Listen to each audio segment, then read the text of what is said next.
Willie is back at his table. Hang with us, folks, so people can hear. I think we've got Willie with a microphone down there. Willie, first of all, thanks very much for being here on behalf of B.A.T. Really appreciate it.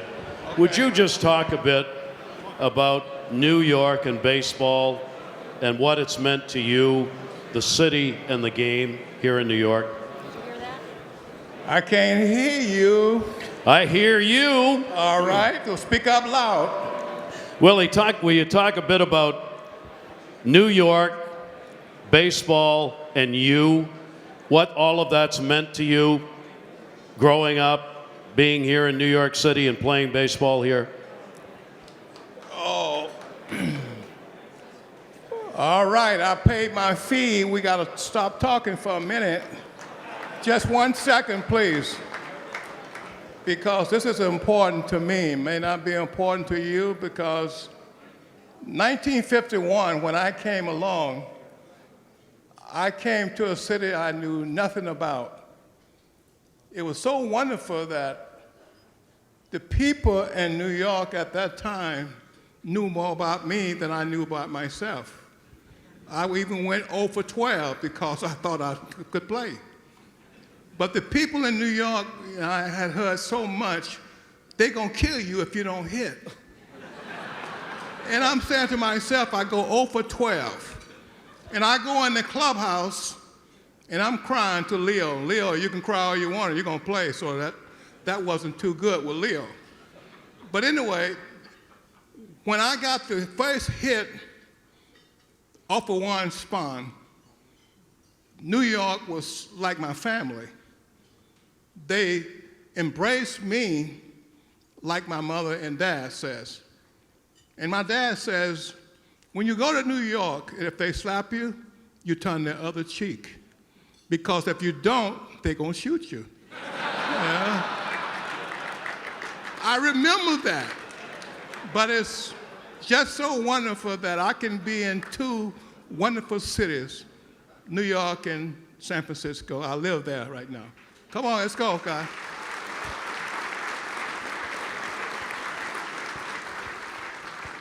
Willie, when I was a kid, my father used to always talk about your defense. It wasn't until I could read. Wait a minute, what's your name? He used to talk about your defense. And before I could read, I didn't even know that you were a great hitter. He always bragged about what a great defensive player you were. What influences played in your life to make you such a great defensive center fielder? You a pitcher, is that right? Yeah. Play deep. Don't seem like you pitch against me, the way I hear you talking. What's your name, really? What's your name? Ron Darling. Oh, you the guy that I never faced. That's right. Okay. I'm the only person not in your book. I don't want to interfere with you, but I remember you. You won 12 games one year, so that's fine, you know.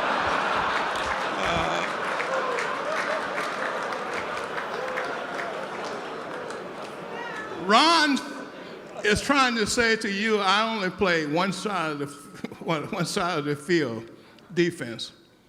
I love defense. My father says, if you score 1 run, they got to score 2. And I remember that. I tried to score 3 because I was tired out there with some of these pitchers that was pitching for us. We have 2 great pitchers that I played against, not against, but on my team, Juan Marichal and Gaylord Perry. And one thing about them is that they knew that if anything came out there in center field, I would try and catch it. They was very good to me. But the most important thing, when I came back to New York, I came on a Saturday or Sunday. I walk in the clubhouse, and Tom says, where were you? How come it's taking you so long to get here? And I said, money. They welcomed me so much. Cleon changed his locker. He put his locker aside mine. He goes in my mail, and he says, you have $20,000 here I said, put it back. And he had said, well, let me open up the next one. There's another 10.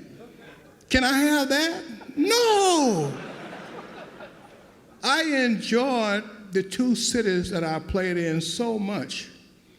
Even the football game the other day, who could I root for? I was scared to say to the guy, bet on this team, bet on that team. It's going to get in the paper.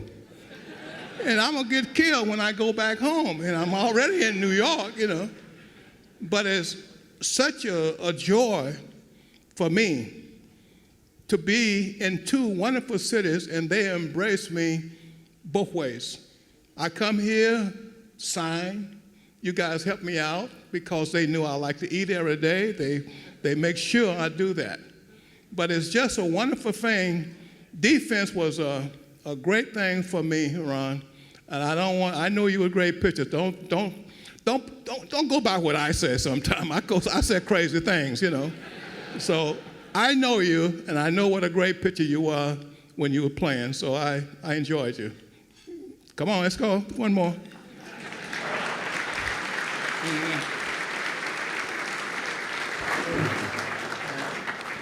Willie, if we're only going to ask you two questions, but since you said one more. I didn't say that. You don't have to. You ask said me. that. Just sit down. You said that. You All want me right. to sit down? That's fine. No.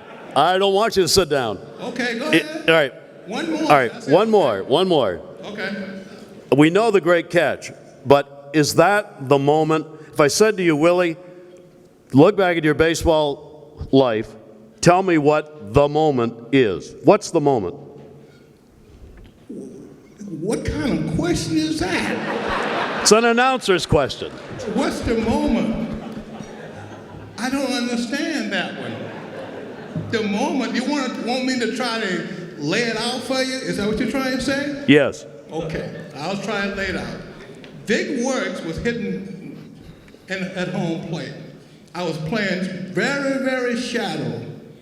When he hit the ball, I never worried about catching the ball. My problem was, how was I going to get the ball back into the infield? But I was lucky enough to understand that once you hit the dirt, there's a warning sign coming up. And I know if I hit the wall and polo ground, I'm not going to get up. So I said to myself, I better stop. And as I stopped, you look at this play again, I stopped. I made a 360 turn. I threw the ball back into second base. To me, that was the whole World Series. Okay? I'll sit down. Okay. Willie Mays.